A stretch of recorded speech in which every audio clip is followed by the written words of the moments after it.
સરકાર તરફથી જુદી જુદી શાળાઓમાં પ્રવેશોત્સવ ઉજવવામાં આવી રહ્યો છે અને તેની જોરશોરથી જાહેરાતો કરાઈ છે, પરંતુ વાસ્તવિકતા જોઈએ તો કંઈક જુદી છે। મોટાભાગના ગામડાઓમાં વિદ્યાર્થીઓ દૂર દૂર સુધી પોતાના જીવના જોખમે શાળા સુધી માંડ પહોંચે છે, ત્યારે આવા તાઇફાઓ બંધ કરીને પ્રાથમિક જરૂરિયાતને અગ્રતા આપે તેવી લોકમાંગ પાલિતાણાના તાળિયા ગામમાંથી ઉઠી રહી છે।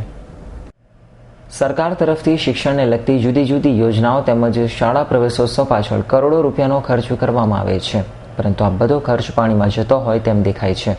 જ્યારે વિદ્યાર્થી શાળા સુધી પહોંચે જ નહીં તો આટલો મોટો ખર્ચનો શું?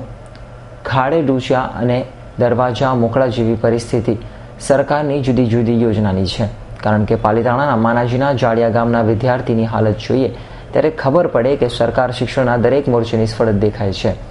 એક બાજુ કરોડોનો ખર્ચે શાળા પ્રવેશોત્સવ, જ્યારે બીજી બાજુ પાયાની સુવિધાના નામે મીંડું છે। અમારે જાળિયાથી સાતપડા સુધી ભણવા જવાનું હોય છે અને વચ્ચે એક ખારીનું પૂર આવે છે, તેથી વિદ્યાર્થી મિત્રો ભણવા જઈ શકતા નથી। આ સતત 5 વર્ષથી ચાલુ છે અને જ્યાં પરીક્ષા પણ દેવા વિદ્યાર્થી મિત્રો જઈ શકતા નથી અને જે જાય છે ત્યાં જ રોકાવું પડે છે અને શિક્ષકો અને વિદ્યાર્થીઓ પણ મુશ્કેલીમાં મુકાય છે। ખાસ કરીને પૂર આવે છે ત્યારે ત્યાંની શું પરિસ્થિતિ? તમારે ઘરથી કેવી રીતે તમારે જવું પડે?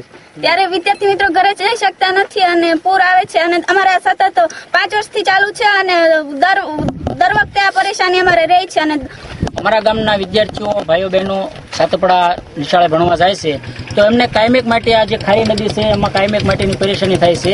અમારે જ્યારે વિદ્યાર્થીઓ ભણવા જાય છે ત્યારે અમારે 4 થી 5 વાલીઓને કાયમેક માટે અહીંયા સામું રહેવું પડે છે। જ્યારે વિદ્યાર્થીઓ ભણવા જાય છે ત્યારે તેમને ઉતારવા માટે અને જ્યારે નિશાળેથી પાછા આવે છે ત્યારે પણ એમના માટે રહેવું પડશે। જો હવે વાલીઓ હાજર ન હોય તો કોઈ પણ અકસ્માત થઈ શકે છે।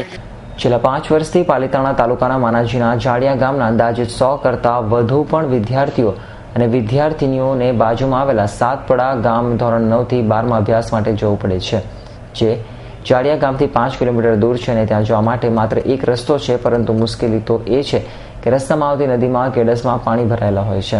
જાડિયા ગામના વિદ્યાર્થીઓને બહેનોએ આ કેડસમાં પાણીમાંથી પસાર થઈને નદીને પાર કરીને અભ્યાસ કરવું પડે છે। આ નદી 4 માસ સુધી કમર સુધીના પાણી હોય છે, ત્યારે વિદ્યાર્થીઓ ભાઈઓ બહેનોએ અથવા તો ચાલીને અથવા સાયકલ લઈને નીકળે છે, જે તેમના જીવના સાથે ચેડા છે। જ્યારે અણધાર્યો વરસાદ આવે ત્યારે આ પાણી ગળા સુધી પણ પહોંચી જાય છે અને બાળકો શાળાએ ગયેલ હોય તો ત્યાં જ રોકાઈ જવું પડે છે। 5 કલાક સુધી ભીના કપડે જ અભ્યાસ કરવો પડે છે। આ સ્થિતિ શું દેખાડે છે અને શું સારા ભવિષ્ય માટે વર્તમાનને જોખમમાં મૂકવું વ્યાજબી છે? શિક્ષકના ઘરે રહેવું પડે છે અને વાલીઓને ચિંતા થાય છે અને આ ખારીનો જો પુલ નહીં કરવામાં આવે તો અમારે દર વર્ષે આ ભોગવવું પડે છે। અને જ્યારે બહેનો દીકરીઓ પણ ત્યાંથી નિશાળે જવા માટે આવે છે ત્યારે ભીના લુગડે હોય છે, તેથી નિશાળે પણ તેમને થોડોક અસંતોષ જેવું થાય છે કે જેથી તે ભીના લુગડે પણ તે જાય છે। જો આ ખારીનો પુલનું નિર્માણ કરવામાં આવે તો વિદ્યાર્થી મિત્રોને તકલીફ દૂર થશે। તે માટે સરકારને વિનંતી કરીએ છીએ કે જલ્દીથી જલ્દી આ પુલનું નિર્માણ કરે। હવે પરિસ્થિતિ અંગે જવાબદાર કોણ છે? વિસ્તારમાં આપણે જોઈએ તો ગુજરાતના તાકતવર રાજકીય નેતા અને રાજ્યસભાના સાંસદ અને ભાજપના મહામંત્રી મનસુખભાઈ માંડવિયા દ્વારા શાળા પ્રવેશોત્સવ દરમિયાન આ પુલ તાત્કાલિક બનાવી આપવામાં આવશે તેવી જાહેરાતો માટે ઉપાડે કરવામાં આવી હતી। એક નાના એવા નાણાં ઉપર પુલ ના બનાવી શકતી આ સરકાર હવે તેમના આ મોટા અને ખોટા ઉત્સવો બંધ કરે અને લોકોને પ્રાથમિક સુવિધાઓ પૂરી પાડે તો ખરા અર્થમાં શાળા પ્રવેશોત્સવ સાર્થક બને। આજ વિસ્તારના કોંગ્રેસના ધારાસભ્ય પ્રવીણભાઈ રાઠોડ આજે ભૂલી ગયા છે। સમગ્ર ગુજરાતમાં જ્યારે ભગવો લહેરતો હતો ત્યારે અહીંની પ્રજાએ તેમના ઉપર વિશ્વાસ મૂકીને મત આપ્યા છે। પ્રજાની વચ્ચે આવીને સરકારમાં અવાજ ઉઠાવીને આ નાના વિદ્યાર્થીઓની અને દેશના ભવિષ્યની ચિંતા કરીને આ કામ તાત્કાલિક કરાવી આપે તેવી લોકમાંગ ઉઠી રહી છે। આ અંગે માનાજીના જાડિયાના સરપંચે પાલિતાણાના ધારાસભ્ય પ્રવીણભાઈ રાઠોડ અને રાજ્યસભાના સાંસદ મનસુખભાઈ માંડવિયાને વારંવાર રજૂઆત કરેલ છે, પણ બહેરા રાજકીય નેતાઓના કાને આ વાત પડે છે ક્યાં? પ્રશ્ન એવો છે કે અમારા ગામના નિશાળિયાઓ જાડિયા માનાજીથી સાતપડા ભણવા જાય છે સ્કૂલે, 50 થી 60 બાળકો જાય છે, બરાબર?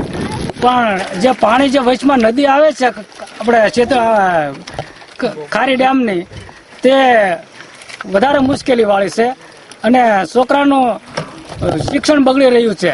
અવારનવાર વરસાદના હિસાબે ત્યાં લોકો ભણવા જઈ શકતા નથી। આ કાંઠે હોય તો આને કાંઠે રહી શકે છે અને ઓલા કાંઠે હોય તો એને કાંઠે રહી શકે છે। એટલે મનસુખભાઈ માંડવિયાને અથવા ધારાસભ્ય પ્રવીણભાઈને અથવા પાલિતાણાના પ્રતિનિધિ સબને અમે રજૂઆત કરી પણ એનો કોઈ પ્રશ્ન આવતો નથી. તો આનું હવે શું કરવું અમારે?